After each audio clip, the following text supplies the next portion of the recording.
Ascenseur de l'angoisse.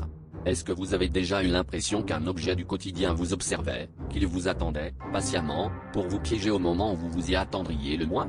J'ai toujours trouvé étrange le vieil ascenseur de mon immeuble. Il grogne, grince, et surtout, il ne s'arrête jamais au même étage 2 fois de suite, comme s'il suivait un plan qui m'échappait. Hier soir, j'ai décidé d'enfin comprendre ce qui clochait avec lui, persuadé que la vérité me rassurerait. J'ai appuyé sur le bouton du 4e, mais l'ascenseur n'a pas bronché. La cabine a continué sa descente, plus bas que la cave, jusque dans une obscurité où la lumière du panneau s'est mise à clignoter.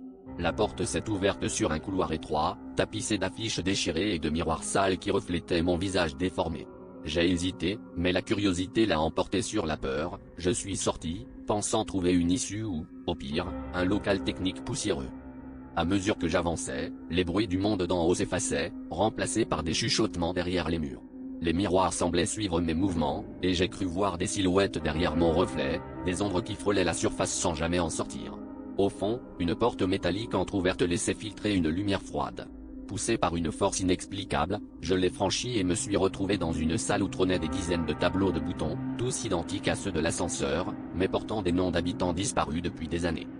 J'allais rebrousser chemin quand la porte s'est claquée derrière moi et les murmures se sont fait plus pressants, murmurant mon nom, mon étage.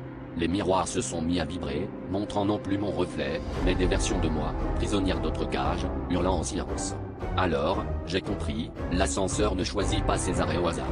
Il attend juste le prochain locataire assez fou pour descendre là où il n'aurait jamais dû.